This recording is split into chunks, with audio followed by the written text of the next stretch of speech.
উপদেষ্টা মাহফুজ এনসিপির পুরা মুখোশটাই খুলে দিছে। মানে এই মুহূর্তে তিনি সরকারে নেই, পদত্যাগ করেছেন। আর এমন এক দেশের কাছেই এনসিপির মুখোশ খুলে দিয়েছে যে আজকের দিনে এই বিষয়টা টক অফ দ্য বাংলাদেশে পরিণত হয়ে গেছে। একদম মিডল থেকে শুরু করতে চাই।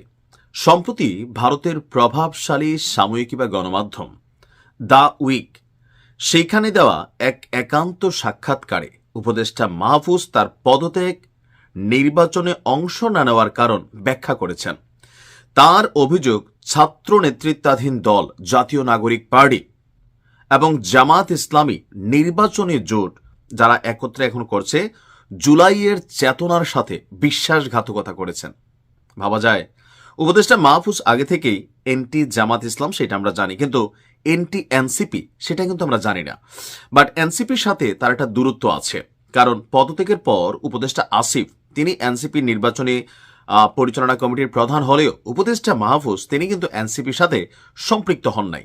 সর্বশেষ খালেদ মহিউদ্দিনের একটা টক শোতে তিনি বলছিলেন, সময় সবকিছু আস্তে আস্তে প্রকাশ করে দেবে এই সরকারের ভেতর আসলে কি ঘটেছে। তো কেন তিনি আসলে এই কথা বললেন?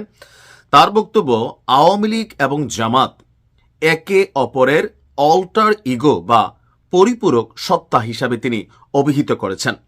তার মতে পুরনো রাজনৈতিক বন্দোবস্ত বা ওল্ড গার্ডের পুনর্গঠনের ফলেই তারা যেটা নতুন বন্দোবস্ত করতে চাইছে সেটা হয় নাই। আর পুরনো বন্দোবস্ত বা ওল্ড গার্ডের পুনর্গঠনের ফলে জুলাই বিপ্লবের যে মূল আকাঙ্ক্ষাগুলো তা আজকে হুমকির মুখে।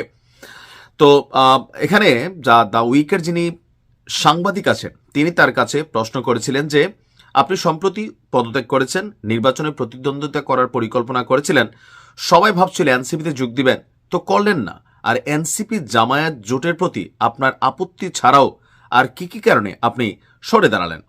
তো তার বক্তব্য ছিল যে এনসিপি জামায়াত জোটের পুরো বিষয়টা এটি বিভিন্ন মহলের সাথে কোনো সঠিক বোঝাপড়া ছাড়া সিদ্ধান্ত নেওয়া হয়েছে। যেমন এক সন্ধ্যায় এনসিপি নেতাদের মধ্যেও অনেকে জানতেন না যে এই ধরনের কোনো জোট হতে যাচ্ছে। পরবর্তী সময় সাংবাদিকের প্রশ্ন ছিল, জুলাই অভ্যুত্থানের মস্তিষ্ক আপনাকে বলা হতো মাস্টার মাইন্ড, আর আজ যখন আপনি অন্তর্বর্তী সরকার ছাড়ছেন, নির্বাচনে প্রতিদ্বন্দ্বিতা করার পরিকল্পনা করছিলেন, পিছিয়ে গেলেন।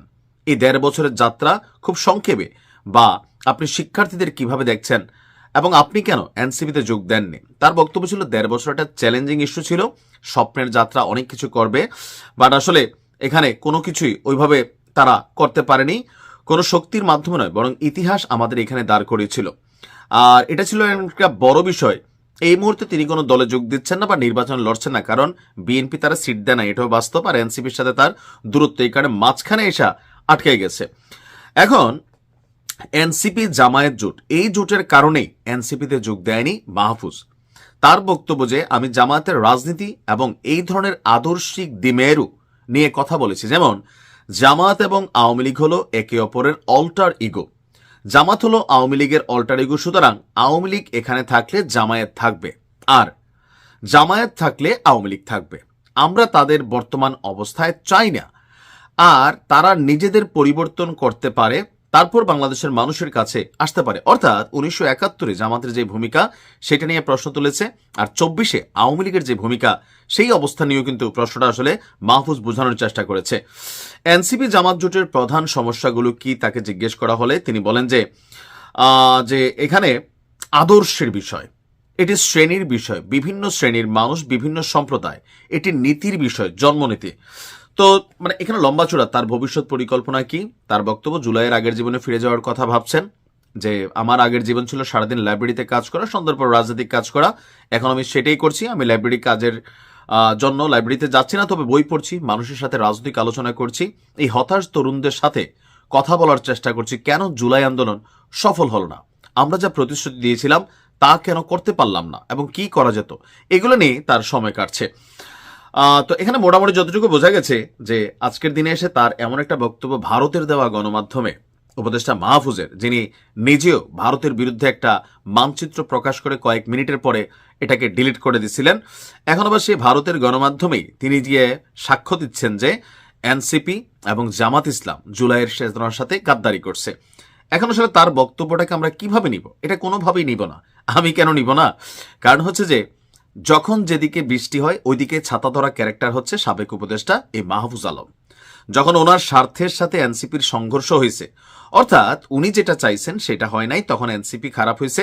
কিছুটা তো এনসিপি নিয়ে আমরা সমালোচনা করি, ওইটা আলাদা জায়গা। তো জামাতের সাথেও তার আদর্শিক মন্তব্য বা দ্বন্দ্ব আছে, তিনি নিজে বিএনপির সমর্থক বা সাপোর্ট করেন, আমরা অনেকেও জানি। তো সেই জায়গা থেকেও বিষয়টা না, বিষয়টা হচ্ছে মাহফুজকে আসলে এনসিপি খুব বেশি মূল্যায়ন করে নাই, দাম দেয় নাই।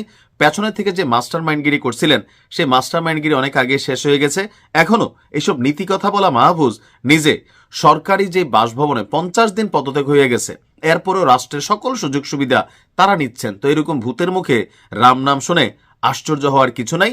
তবে এনসিপির এই যে মুখোশটা ভারতের সামনে খুললো, জামাত নিয়ে এমনি ভারতের একটা জামাত ফোবিয়া আছে, সেইখানে এটা খুললো, এটার জন্য নিশ্চয়ই জামাত এবং এনসিপি নেতাকর্মীদের তোপের মুখে পড়তে হবে উপদেষ্টা সাবেক মাহফুজকে। এরা আসলে কোনোভাবেই ওই যে বললাম না, একদম পরিচ্ছন্ন কোনো ক্যারেক্টার জোরে বাবা কি একটা কথা বলছো, এরকম কিছুই না। যার যেদিকে ধান্দা ভাই কথাবার্তা সেদিকে যায়। আর দিন শেষে এসব ডায়লগ ভারতের কাছে গিয়েই দিছে, এগুলো পাকিস্তানের কাছে দেয় নাই। কারণ মাহফুজ নিজেও অনেকটা তাকে নিয়ে একটা দলের নাম মেনশন করা হয়, দলটার নাম ভুলে গেছি, বাট যেটা এনটি জামাত ইসলামের সাথে কানেক্টেড। যাই হোক, ভালো থাকুন, আসসালামু আলাইকুম।